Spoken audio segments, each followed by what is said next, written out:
नमस्कार विद्यार्थी मित्रांनो, आज आपण मॅथमॅटिक्स पार्ट 1 मधला क्वाड्रॅटिक इक्वेशन या चॅप्टरमधली प्रॅक्टिस सेट 2.3 पाहणार आहोत. या प्रॅक्टिस सेटमध्ये तुम्हाला कम्प्युटिंग स्क्वेअर मेथडनं एक्झाम्पल सॉल्व करायचं शिकायचं आहे. या मेथडचा यूज यासाठी केला जातो बाळांनो की जे इक्वेशन फॅक्टरायझेशन मेथडनं सॉल्व करणं शक्य होत नाही असे इक्वेशन्स आपल्याला कम्प्युटिंग स्क्वेअर मेथडनं सॉल्व करायचे आहेत. ही मेथड यूज करण्यापूर्वी तुम्हाला काही कंडिशन्सही लक्षात ठेवायच्या आहेत. तर बारकाईने अभ्यासा की आपल्याला नेमकं काय काय करायचे आणि कोणकोणत्या कंडिशन्स आपल्याला यावेळी लक्षात ठेवायच्या आहेत. समजा असे इक्वेशन्स जर तुम्हाला गिव्हन केले x square plus 10x plus 2 is equals to 0 आणि हे इक्वेशन्स तुम्हाला फॅक्टरायझेशन मेथडनं सॉल्व करायचं सांगितलं तर हे शक्य होणार नाही. कारण या 10चे फॅक्टर्स आपण 2 1 जा 2 2चे फॅक्टर्स आपण त्यांच्या समेशनमध्ये 10 येईल असं पाडू शकत नाही. अशा वेळी आपल्याला कम्प्युटिंग स्क्वेअर मेथडचा उपयोग करायचा असतो. आणि मग कम्प्युटिंग स्क्वेअर मेथडनं एक्झाम्पल सोडवताना कम्प्युटिंग स्क्वेअर मेथडनं जर तुम्ही एक्झाम्पल सोडवत असाल कम्प्युटिंग स्क्वेअर मेथड या स्क्वेअर मेथडनं जर तुम्ही एक्झाम्पल सॉल्व करत असाल बाळांनो तर तुम्हाला सगळ्यात अगोदरची स्टेप लक्षात घ्यायची आहे. नंबर 1 की तुमची जी कॉन्स्टंट टर्म आहे ही कॉन्स्टंट टर्म तुम्हाला शिफ्ट करायची राईट हँड साईडला. म्हणजे R H S is equals to असं म्हणायला हरकत नाही शिफ्ट कॉन्स्टंट टर्म ही टर्म तुम्हाला सर्वात अगोदर आर एच एस साईडला शिफ्ट करायची. म्हणजे जर ती लेफ्ट हँड साईडला असेल तर सर्वात अगोदर तिला आर एच एसला म्हणजे राईट हँड साईडला शिफ्ट करा. म्हणजे उदाहरणार्थ सपोज मी असं म्हटलं A X square plus B X plus C is equals to 0. बाळांनो लक्षात ठेवा की या एक्झाम्पलमध्ये सी ही तुमची कॉन्स्टंट टर्म आहे. ही टर्म तुम्हाला कम्प्युटिंग स्क्वेअर मेथडने एक्झाम्पल सोडवताना सगळ्यात अगोदर शिफ्ट करून तुमच्या आर एच एसला न्यायची असते. म्हणजेच A X square plus B X is equals to minus C अशा पद्धतीने तिला तुम्हाला काय करायचं आहे शिफ्ट करायचं आहे. म्हणजे नेहमीच कम्प्युटिंग स्क्वेअर मेथडनं एक्झाम्पल सोडवताना नियम क्रमांक 1 लक्षात ठेवायचा आहे constant term shift on a right hand side. दुसरी गोष्ट तुम्हाला लक्षात ठेवायची आहे की या ही एक्झाम्पल या पद्धतीने सोडवताना द कोइफिशियंट हा कोइफिशियंट लक्षात ठेवा. कोइफिशियंट कुणाचा कोइफिशियंट पाहिजे हेही तुम्हाला लक्षात पाहिजे. कोइफिशियंट ऑफ एक्स स्क्वेअर म्हणजे स्क्वेअरिक टर्मचा जो कोइफिशियंट आहे the coefficient of X square should be always 1 म्हणजे A X square plus B X plus C is equals to 0 हे जर इक्वेशन तुमच्यासमोर असेल तर तुमच्या या स्क्वेअरिक टर्मचा म्हणजे एक्स स्क्वेअरचा हा जो एक कोइफिशियंट आहे हा नेहमीच किती पाहिजे 1 पाहिजे. तो 1च्या व्यतिरिक्त असता कामा नये. आणि जर तो 1च्या व्यतिरिक्त असेल तर तुम्हाला त्याला 1 मध्ये काय करावं लागतं कन्व्हर्ट करावं लागतं. थर्ड तुम्हाला पाहिजे की तुमची जे रिमेन्स राहील एल एच एस साईड जी राहील तिला बायनोमियलच्या स्क्वेअरिक टर्ममध्ये तुम्हाला कन्वर्ट करावं लागतं. लक्षात ठेवा नियम क्रमांक 1 की तुमची कॉन्स्टंट टर्म तुम्हाला आर एच एसला शिफ्ट करायची आहे. नंबर 2 तुमच्या स्क्वेअरिक टर्मचा कोइफिशियंट ऑलवेज 1 हवा आहे तो 1च हवा आहे. आणि तुमचे जे एल एच एस उरल लेफ्ट हँड साईड असेल तिला बायनोमियल स्क्वेअरिक टर्ममध्ये तुम्हाला काय करायचं आहे शिफ्ट करायचं आहे. चला आपण वर घेतलेलं एक्झाम्पल कम्प्युटिंग स्क्वेअर मेथडनं सोडवण्याचा प्रयत्न करू. चला तर बाळांनो आपण मगाशी घेतलेलं example x square plus 10x plus 2 is equals to 0 हे इक्वेशन आपण कम्प्युटिंग स्क्वेअर मेथडने सोडू. तर मी तुम्हाला सांगितलं होतं की यामध्ये 3 कंडिशन्स तुम्हाला लक्षात ठेवायच्या आहेत. 1 तर तुमची कॉन्स्टंट टर्म राईट हँड साईडला शिफ्ट करायची आहे. नंबर 2 तुमच्या स्क्वेअरिक टर्मचा कोइफिशियंट ऑलवेज 1 हवा आहे. आणि थर्ड जे लेफ्ट हँड साईडला रिमेन्स उरेल त्याचं तुम्हाला बायनोमियल स्क्वेअर्समध्ये काय करायचं आहे कन्व्हर्टिंग करायचं आहे. तर बाळांनो एक लक्षात ठेवा की ही या पद्धतीने 2 पद्धतीने आपल्याला एक्झाम्पल सोडवता येतं. त्यापैकी आपण अगोदर टेक्स्टबुकची मेथड्स यूज करू. म्हणजे सर्वात महत्त्वाचं सोल्युशन्स करताना या ठिकाणी पहा तुमच्या स्क्वेअरिक टर्मचा कोइफिशियंट 1 आहे म्हणजे तुम्हाला काही करण्याची आवश्यकता नाही आहे. आणि दुसरी गोष्ट आपल्याला कॉन्स्टंट टर्म काय करायची आहे शिफ्ट करायची. So given equation x square plus 10x plus 2 is equals to 0 आहे. सर्वात अगोदर आपण कॉन्स्टंट टर्मला शिफ्ट करू, कारण स्क्वेअरिक टर्मचा कोइफिशियंट आपला 1 आहे. चला मी कॉन्स्टंट टर्मला शिफ्ट करत आहे. लक्ष द्या, RHSला X square plus 10x is equals हे +2 शिफ्ट झाल्यानंतर काय होईल -2. म्हणजे मी पहिला रूल काय केला, अप्लाय केला, कॉन्स्टंट टर्मला मी RHSला शिफ्ट करून घेतलं. आता सेकंडला गोष्ट मला लक्षात ठेवायची आहे की मी जर समजा हा जो मिडल टर्म आहे 10x, या 10xला मला सपोज उदाहरण लक्षात घ्या की समजा माझ्याकडं अशी काही गोष्ट असती x plus A hole square, तर तुम्हाला आयडेंटिटी माहिती आहे काय तयार झालं असतं, x square plus 2ax plus तुमच्याकडं एचा काय मिळाला असता, स्क्वेअर मिळाला असता. म्हणजे एक्स प्लस ए होल स्क्वेअरची आयडेंटिटी निर्माण झाली असती, X square plus 2ax plus A square. बाळांनो माझ्याकडे लक्षात ठेवा, एक्स स्क्वेअर प्लस 10x म्हणजे एक्स स्क्वेअर प्लस ax इतकंच टर्म आहे. माझ्याकडे सध्या ए स्क्वेअर ही टर्म उपलब्ध नाही आहे. ही टर्म मला क्रिएट करायची आहे. म्हणजे मला मूळ उदाहरणाचं मिनिंग न बदलता हे तयार करायचे. मग मी 10ला अशा रूपात लिहिल की त्याच्यामध्ये मला 2ला आणायचे, दॅट इज मला एही तयार करायचा आहे आणि नंतर तो एक्स माझ्याकडं उपलब्ध आहे. मग बाळांनो लक्ष ठेवा की मी या आयडेंटिटीचा या ठिकाणी प्रत्येक उदाहरणामध्ये उपयोग करेल. ज्या ठिकाणी 2च्या मल्टिप्लाय येईल त्या ठिकाणी काही प्रॉब्लेम नाही. म्हणजे 10 हा 2 5 10 2च्या मल्टिपल येते म्हणजे 2ला आपण कन्वर्ट करू शकतो. पण जर 2च्या मल्टिप्लाय आलं नाही तर नेमकं काय करायचं, समजा हेच उदाहरण जर या पद्धतीने असतं, x square plus 5x is equals to -7, तर या 5xला 5 ही काही माझ्या 2च्या मल्टिपल नाही आहे. तर मग मला काय करावं लागलं असतं माहिती आहे का, मला 1/2 या पद्धतीने ते घ्यावं लागलं असतं. म्हणजे 2 कॅन्सल होईल. आपण तसं उदाहरण आल्यानंतर पाहू. पण आत्ता लक्षात ठेवा की एक्झाम्पल तयार करताना मला या आयडेंटिटीचा उपयोग करायचा आहे. मग सो आय कॅन राईट, मी 10ला असं लिहू शकतो का की एक्स स्क्वेअर प्लस हे 2 into x into 5 is equals to -2. मी 10ला काय लिहिलं पहा बाळांनो, 5 2 जा 10. म्हणजे मी याचा मिनिंग चेंज केला नाही, 2 ॲज इट इज आणलं. माझ्या आयडेंटिटीमध्ये होतं हे 5 2 जा काय झालं 10 आणि हे 10 2च्या मल्टिपल होतं म्हणून आपल्याला हे सोपं गेलं. आता काय करायचं माहिती आहे का की ज्यावेळेस मला हे मिळतंय त्यावेळेस ही जी थर्ड टर्म आहे आपण जी क्रिएट केली ही 5 हिचा स्क्वेअर बोथ साईडला काय करायचा आहे, ॲड करायचा आहे.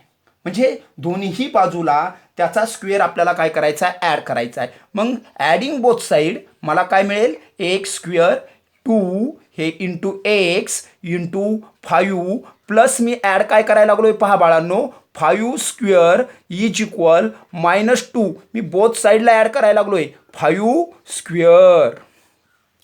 जी थर्ड टर्म तुम्हाला तयार झाली आहे ती दोन्ही बाजूमध्ये काय करून टाकायची, ॲड करून टाकायची. ॲड केल्यानंतर मला काय मिळालं पहा, ए स्क्वेअर प्लस 2ab प्लस बी स्क्वेअर. याला आपण कसं लिहितो माहिती आहे तुम्हाला, ए प्लस बी होल स्क्वेअर. म्हणजे एक्स स्क्वेअर ए स्क्वेअर 2 एक्स म्हणजे ए, 5 म्हणजे बी अँड 5 स्क्वेअर म्हणजे बी स्क्वेअर. ह्या सगळ्यांना मी या पद्धतीने लिहितोय. So I get first term x plus 5 whole square is equals to हे -2 ॲज इट इज आणि 5चा स्क्वेअर 25. मी लेफ्ट हँड साईडला बायनोमियल स्क्वेअरच्या मध्ये काय केलं, कन्वर्ट केलं. मी म्हटलं होतं ना तुम्हाला रिमेनिंग टर्म्स जी राहील त्याला बायनोमियल स्क्वेअरमध्ये तुम्हाला काय करायचे, कन्वर्ट करायचे. एक्स प्लस 5 स्क्वेअर ह्या बायनोमियल आणि बायनोमियलचा काय झाला आहे, स्क्वेअर झाला आहे. आता लक्षात ठेवा बाळांनो की ज्यावेळेस मी याला असं करतोय त्या आय एम सॉरी हे इंटू नाही आहे, प्लस आहे प्लस.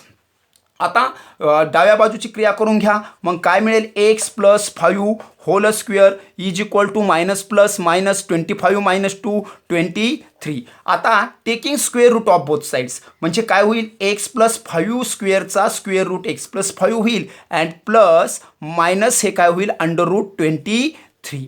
या 5ला शिफ्ट करा म्हणजे काय मिळेल, x is equals to -5 plus minus √23 3. That is तुम्हाला आन्सर मिळेल की x इज इक्वल्स -5 प्लस √23 और x इज इक्वल -5, आप माइनस वाला लेंगे -23. That is the solution. लक्ष ठेवा, काही कन्फ्यूज करण्यासारखं नाही आहे, खूप सोपं आहे, साधं आहे. आपण सेकंड एक्झाम्पलही पाहू प्रॅक्टिस सेटमधलं. हे फक्त एक तुम्हाला समजावं त्यामुळे एक एक्झाम्पल घेतलं होतं की या पद्धतीने ते एक्झाम्पल काय केलं जातं, सोडवलं जातं. आपण प्रॅक्टिस सेट 2.3 मधलं फर्स्ट एक्झाम्पल आता सॉल्व करू. हे पाहायचं असेल त्याचा स्क्रीनशॉटही घ्या म्हणजे तुमच्या लक्षात येईल. प्रॅक्टिस सेट 2.3 मध्ये फर्स्ट एक्झाम्पल बाळांनो तुम्हाला गिव्हन केले x² plus x minus 20, x² plus x minus 20 is equals to 0. आणि हे एक्झाम्पल तुम्हाला कम्प्युटिंग स्क्वेअर मेथडनं सोडवायचं सांगितलंय. माझ्याकडे लक्ष द्या की स्क्वेअरिक टर्मचा कोइफिशियंट 1 असावा. मी तुम्हाला अगोदर सांगितलं होतं की कंडिशन्स अप्लाय करा, स्क्वेअरिक टर्मचा कोइफिशियंट शुड बी ऑलवेज 1 हवा. दुसरी गोष्ट, तुमची कॉन्स्टंट टर्म तुम्हाला RHSला शिफ्ट करायची आहे. मग आता सध्या तर स्क्वेअरिक टर्मचा कोइफिशियंट 1 आहे. As it is the given quadratic equation x² plus x minus 20 is equals to 0. तुमची फर्स्ट स्टेप आहे की स्क्वेअरिक टर्मचा कोइफिशियंट 1 आहे का हे पाहायचं आहे. आणि जर तो 1 असेल तर तुमच्या कॉन्स्टंट टर्मला तुम्हाला RHSला काय करायचे, शिफ्ट करायचे. चला मी त्याला RHSला शिफ्ट करतो. x² plus x is equals to ते -20 काय होईल पुढे जाऊ ते +20. आता मला काय मिळालंय पहा, x² प्लस x. मी तुम्हाला मगाशी म्हटलं होतं की मग 10 हा मल्टिपल ऑफ काय होता, 2 होता. आता 1 तिथं मला 2 कन्वर्ट करायचंय, ते xच ठेवायचंय आणि त्याची मिनिंग ही बदलता कामा नाहीये. लक्षात ठेवा की मी या एक्सला म्हणजे 1x कोणत्या स्वरूपात लिहितो. जर मी त्याला या स्वरूपात लिहू शकत असेल x² plus 2 into x into 1/2, हे 2 कॅन्सल झालं तर नुसता शिल्लक काय राहिला x. म्हणजे मी मिनिंग बदलू देत नाहीये. इज इक्वल्स टू काय झालं 20. बाळांनो मी या एक्सला काय लिहिलं पहा, ते 2च्या मल्टिपल नव्हतं, हे 2 आणि विशेषतः मी काय केलं पहा 2 अँड इंटू 1/2. मी जर हे 2 आणि हे 2 कॅन्सल केलं तर नुसता x तुमचा काय राहिला, शिल्लक राहिला, मिनिंग बदलत नाहीये. आता दुसरी गोष्ट अशी आहे की जी थर्ड टर्म मला क्रिएट झाली आहे ती third term add of the both sides करायची आहे. मग काय मिळालं मला,